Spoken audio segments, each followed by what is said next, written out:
when you focus on a particular thing, the reticular activating system, which is part of your brain that filters all the input that comes into your brain, starts looking for evidence of what you are feeding it. Now that I decided I wanted this new blue Mazda, my reticular activating system kicked into gear, and suddenly I saw these blue cars everywhere. It was just my brain doing the work it was supposed to do by showing me evidence of what was predominantly in my thoughts. So if what is predominantly in your thoughts is lack or worry, then you're going to get more of it. When you're experiencing a stressful situation, breathe.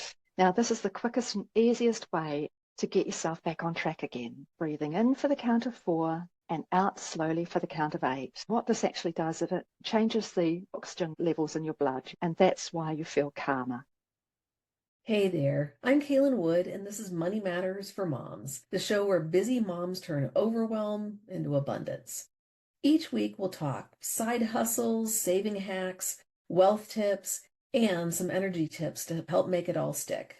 Real tools for real financial freedom. No ramen required. Today I'm talking with Averil Maher. Averil is a business and stress management coach from New Zealand. She focuses on working with small business owners and entrepreneurs and specializes in how to make their lives easier. Averil, I'm so glad to talk with you.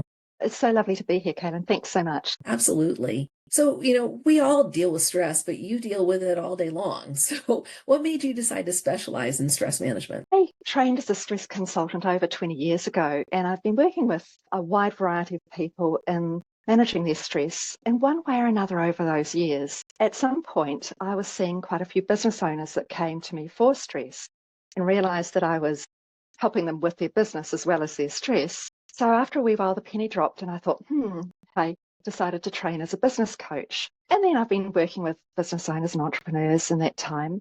And now I realize that there is so much stress involved in the world, and not just for business owners, but for busy mums all over the place. So I decided to return my focus to my first love, which is stress management. And now, because I have a broader range of experience, I feel that I can help a wider variety of people through their stress issues. Absolutely. And so we all talk about stress and assume that it's one thing. But are there different types of stress? Well, there are. Well, stress to start with is really when you feel like you're placed under a lot of pressure and you don't feel like you've got the resources to cope with it. So there are generally two types of stress.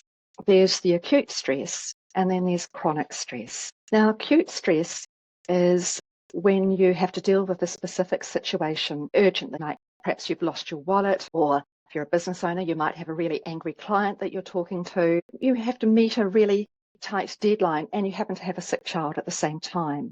And those sorts of things are what we term acute stress. It happens intensively at the time and then it's over. Once it's resolved, you go back to feeling relaxed and calm again. The other sort of stress is chronic stress, when we have a multiple amount of stressful situations that occur, often one after the other. They can be in relationship to anything. They can be related to family stress, relationships, money stress, or business stress if you happen to be in business, or if you're employed. It can also be that you're worried about your own employment situation. So what happens with chronic stress is that you don't have that downtime. You don't have the break in between to take a moment and de-stress. So it builds up into some quite dramatic health and emotional issues if you don't watch it. I know that you're interested in neuroscience. So exactly what does it do in your brain when you're dealing with stress constantly? Well, it's an interesting way of looking at things. Like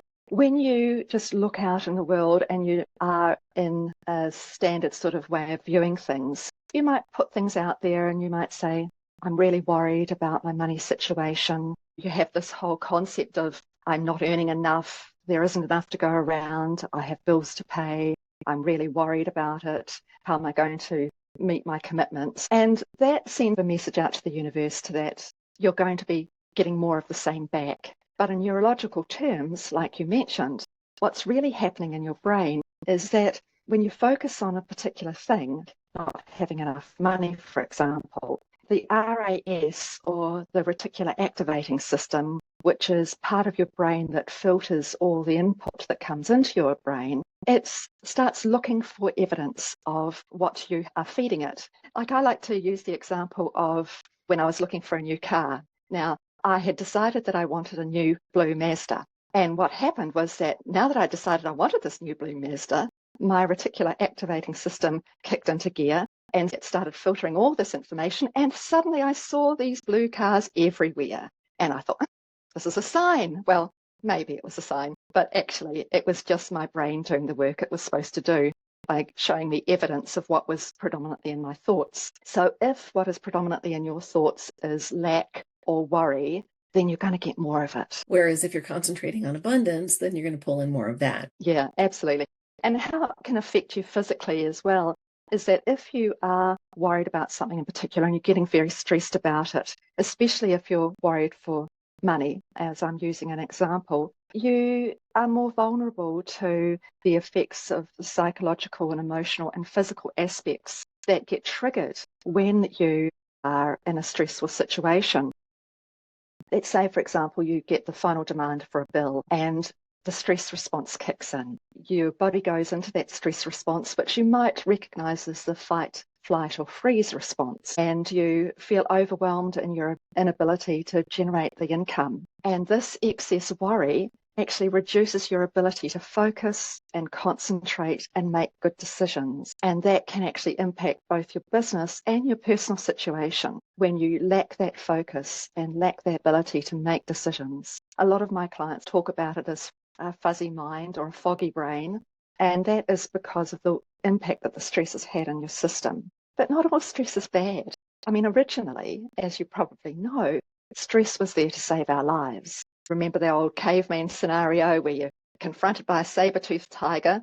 Well, your body gets ready to fight or flee. So what happens in your system is that you start to breathe faster, your blood pressure increases, and the blood flow moves from places that aren't necessary for survival, like your stomach, for instance, and flood the rest of your body, like the long muscles in your legs, in readiness to run away. And although we don't have that sort of threat with us today, we have different sorts of threats, or even perceived threats. Nowadays, it's the case of a sudden thing occurring that adds to our burdens, like the unexpected bill, or the school fees for your kids are due and you have to rob Peter to pay Paul to make it work, or heaven help us, you may even get your car repossessed because you've been late on your payments.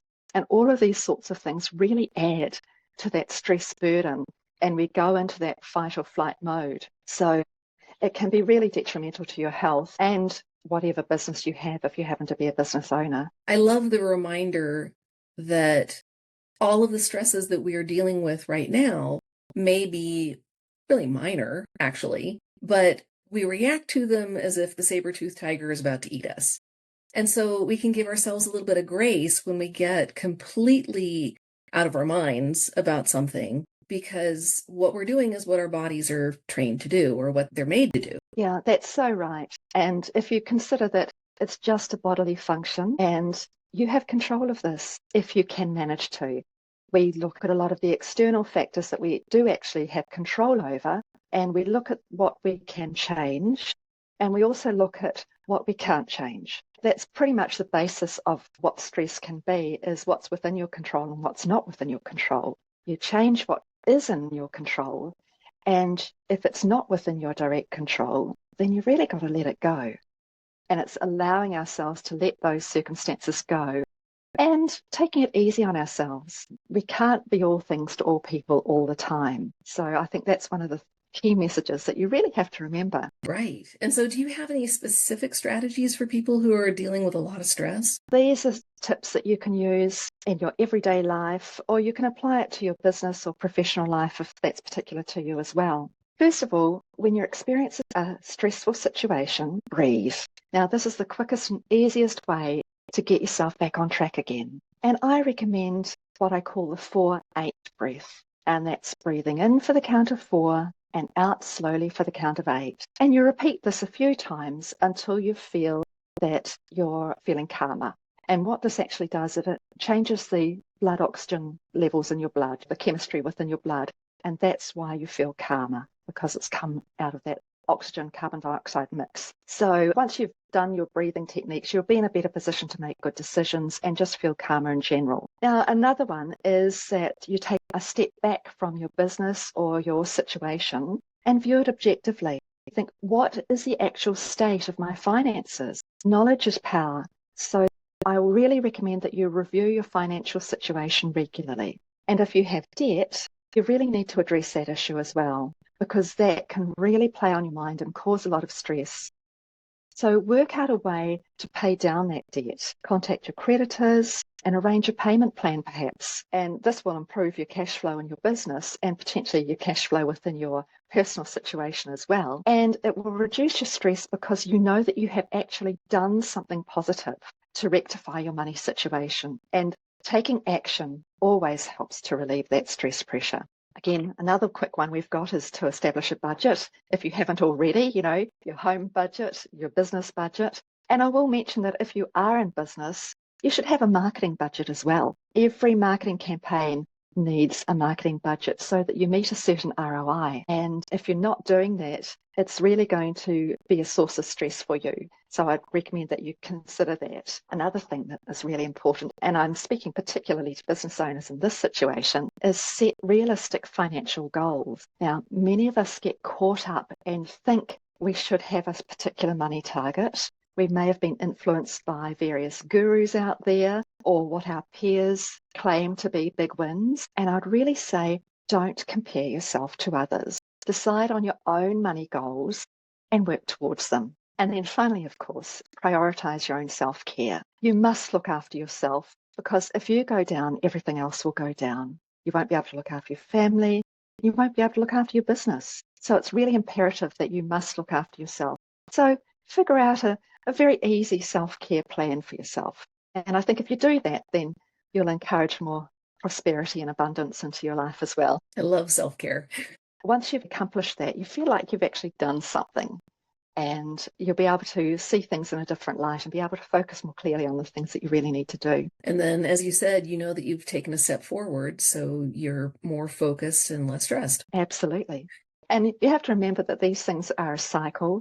You get stressed, and then that creates a situation where you can't create more abundance in your life. And because you haven't been able to create more abundance, that causes you more stress, and it goes round and round in a cycle. So if you break that cycle somewhere, then that's got to be a good thing. And being able to do it in any way, relieving your stress, breaking that cycle, and doing something proactive will really help. Well, thank you so much. That was wonderful. You're welcome. Thanks so much. Thanks for tuning in to Money Matters for Moms. I hope today's episode left you inspired to take one little step forward. Check out the resources in the show notes and share this with another mom who's ready to thrive. You've got this, because abundance is easier than you might think.